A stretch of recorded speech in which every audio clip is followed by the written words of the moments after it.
یہ تو اب پرانی بات ہو گئی ہے کہ prime minister of India, home minister of India, میں نے ٹی وی پہ خود سنا آپ کو ہم بحال کریں گے اسٹیٹ ہوڈ.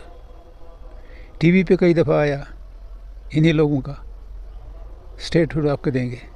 اسٹیٹ ہوڈ آج تک نہ ملنا اور پھر منمانیاں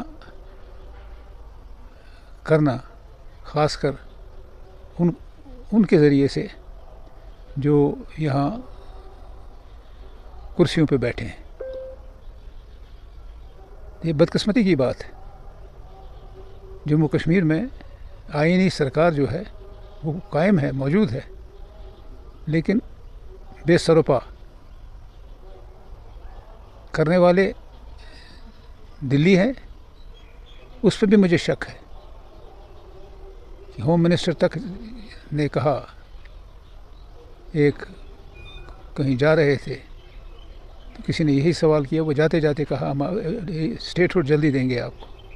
اور کچھ دیر پہلے تو یہ بات بھی ہوئی تھی کہ فلاں تاریخ کو اسٹیٹ ہوڈ مل جائے گا. اسٹیٹ ہوڈ نہ ملنا اور جو جہاں اقتدار میں ہیں، خاص کر ایل جی لیفٹیننٹ گورنر، وہ تو اب آیا ہے. آنکھیں بند کر کے بھی آپ دیکھ سکتے ہیں وہ اپنے اختیارات کا جو ہے صحیح استعمال نہیں ہو رہا ہے اور تجاوز ہو رہا ہے ہر جگہ. تو یہ دو سرکاریں چل رہی ہیں. شکر خدا کا ہماری ٹیم جو ہے اور جو اس کے ساتھ جموں کے لوگ ہیں اپنا کام کر رہے ہیں. وہ کام چھوڑنے والے نہیں ہیں. جتنی بھی مشکلات ہوں وہ درکنار ہم کام کرتے رہیں گے. اور جو ہماری ذمہ داری آئین کے تحت ہمارے منسٹروں کو، ہمارے چیف منسٹر کو عمر عبداللہ کو دی ہے، وہ نبھائیں گے، خوش اسلوبی سے نبھائیں گے.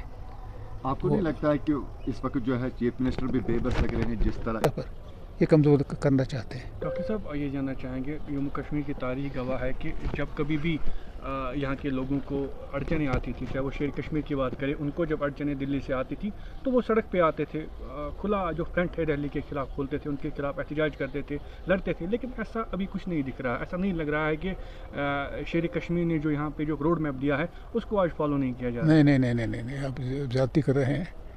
باضابطہ طور وہ کرسیوں پہ بیٹھے ہیں، اقتدار کی کرسیوں پہ بیٹھے ہیں، اور آپ کہتے ہیں کہ وہ سڑکوں پہ آ جائیں، وہ توڑ پھوڑ کریں، زیادتی کریں، نعرہ بازی کریں، لوگوں کی زندگی اجیرن بنا دیں. تو ہمارا کام وہی. پالیسی پہ کچھ نہیں، آپ چاہتے ہیں کہ گڑبڑ ہو، پتھر بازی ہو، ان کو موقع ملے اور سختی کرنے کا. ابھی جیل میں ایک صاحب گئے ہیں جس پہ اعتراض ہے، مجھے نام نہیں یاد رہا، مہراج ملک. ان کو پی ایس سے لگائے گا. تو یہ تو ایسا ہے جیسے جو یہ پی ایس سے لگایا ہے، یہ کوئی معمولی بات نہیں ہے. ایک معمولی سی چیز کے لیے پی ایس سے لگانا، یہ جو ہے یہ اب دو پھاڑ ہے. یہ کہنا تو نہیں چاہیے، دو پھاڑ ہے سرکار یہاں. ایک پھاڑ ایل جی صاحب کی طرف ہے اور دوسرا پھاڑ عمر عبداللہ کی طرف ہے، جس کو عوام نے چنا ہے اور باضابطہ طور ایک آئینی اور قانونی طریقے سے حلف اٹھایا ہے. اور وہی ہے جو اس وقت صحیح ہے، جو عمر عبداللہ اور اس کی ٹیم ہے. اب ایل جی صاحب جو ہیں اپنے طریقے سے کریں، مجھے پورے اطلاع نہیں ہے، لیکن یہ اقتدار کی ہوس ہے ان کو، اور جس کی وجہ سے جو ہے یہ دو حصوں میں چلا گیا ہے. اور وہ کوئی دن نہیں ہے جب یہ دائیں بائیں آگے پیچھے گھومتے نہیں ہیں. یہ جو صحیح نہیں ہے. خدا کرے کہ یہ صحیح راستے پہ آ جائیں، اور جو طریقہ کار ہے سرکار چلانے کا، بالخصوص الیکشن کے بعد جو سرکار بنی ہے اس کو پورا سمرتھن دیا جائے اور پوری مدد کی جائے، جو لیفٹیننٹ گورنر کا کام ہے. لیکن بدقسمتی سے وہ اپنی ہی حکومت چلا رہے ہیں، جو من میں آئے، کبھی دائیں کبھی بائیں، کبھی آگے کبھی پیچھے. اس سے ڈیموکریسی کمزور ہوگی. ہندوستان کا حصہ ہے اور ہندوستان کے کسی بھی حصے میں اس قسم کی کارروائی ہو تو وہ سارا جسم جو ہے زخم سے بھر جاتا ہے. یہ بدقسمتی ہے, ایسا ہو رہا ہے. اور جتنی جلدی یہ چیزیں جو ایک الگ ایک منظرنامہ انہوں نے قائم کیا ہوا ہے اس کو مختصر کریں, اور جو حکومت لوگوں کے ووٹوں سے بنی ہے اس کو کام کرنے دیں, اس میں اڑچنیں پیدا نہ کریں. اور دو حکومت جو چل رہی ہے اس وقت, دوسری حکومت کا کوئی جواز ہے نہیں, اس کا لینا دینا بند ہو. اور جو گورنر صاحب کی حد اختیار میں ہے وہ رکھے, لیکن ایک قسم کی حکومت چلانا یہ واجب نہیں ہے. حضرت بل میں بھی یہی ہوا.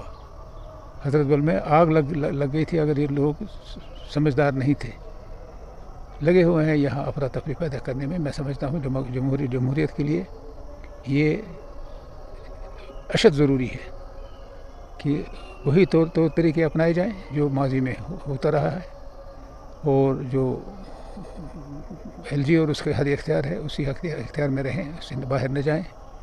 اور چنی ہوئی سرکار جو ہے اس کو اپنا کام کرنے دیں, اس میں کسی قسم کی رکاوٹ نہ لائیں. اور معمولی سی چیز کے لیے پی ایس اے لگا دیتے ہیں, معمولی سی چیز کے لیے یہ جیلوں میں بیچتے ہیں لوگوں کو, جس کی میں پرزور الفاظ میں مذمت کرتا ہوں. ڈاکٹر صاحب